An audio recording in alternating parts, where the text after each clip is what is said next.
Kata Allah, kalau ada yang pernah terjebak berbuat buruk dalam hidup, kata-katanya keluar kotor, tindakannya nggak bagus, hartanya didapatkan dari jalan yang tidak baik misalnya, terus dia ingin merubah itu, dia merasa saya diprovokasi oleh setan, terjebak oleh nafsu, pengen berubah, pengen menghilangkan itu semua, maka apa yang harus dilakukan? Tsumma yatubuna min qarib. Ini yang indah, bab ini yang paling penting. Fokus baik-baik. Ini yang paling penting dan ini yang paling dahsyat yang bisa kita dapati saat ini. Tsumma yatubuna min qarib. Jadi kalimat ini dihapus dulu, biarkan dulu sini. Teman-teman, gini. Kemudian saat dia sadar itu salah, dia bergegas ingin segera memperbaiki. Kalimat ini menjadi mahal karena ada informasi di dalamnya dan ini rahasia. Mohon dijadikan antara kita saja dari ini. Perhatikan kalimatnya. Pernyataan. Maaf. Seburuk-buruknya perbuatan yang pernah dikerjakan oleh manusia, rahmat Allah menjadikan setiap manusia itu selalu mendapat kesempatan cahaya untuk kembali. Karena itu, seburuk apapun perbuatan yang pernah dilakukan, pasti akan ada kilatan di hati kita yang mengingatkan, apa masih mau begini terus? Bisa nggak saya berubah? Pernah nggak merasakan itu? Ya, bisa nggak saya tahajud malam? Bisa nggak saya sholat? Sampai kapan saya mau begini? Nah, itu yang mahal.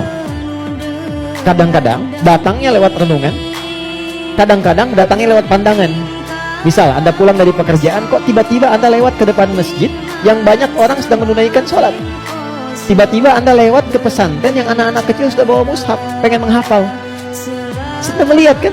Pertanyaan saya, kok bisa Anda lewat situ padahal bisa melalui jalan yang lain? Itu kalau bukan sayang Allah, gak mungkin diberikan demikian.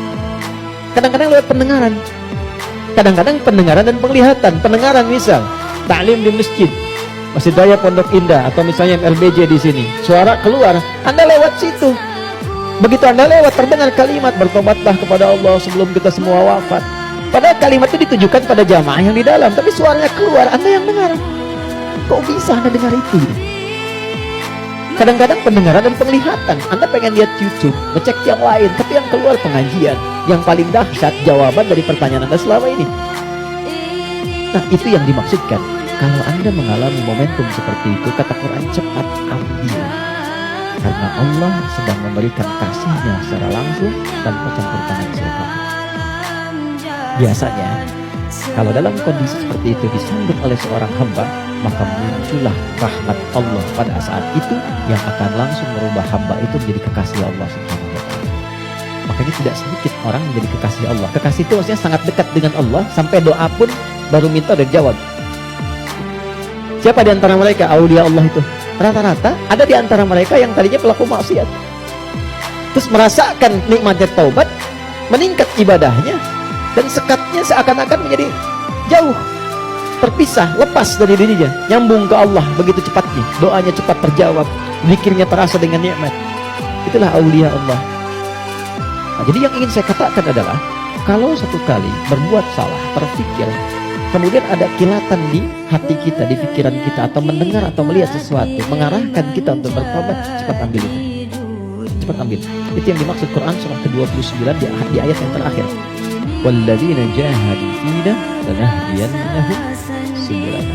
Setelah itu, sesali perbuatan yang pernah dikerjakan, minta ampun pada Allah. Kalau terkait dengan manusia, minta maaf, datangi. Dan jangan merasa sungkan. Jangan merasa sungkan. Kenapa berani berbuat salah tapi tidak berani meminta maaf? Datangi, minta maaf.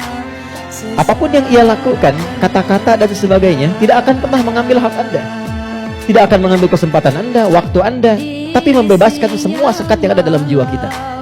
Tapi kalau orang lain yang salah, maafkan dulu.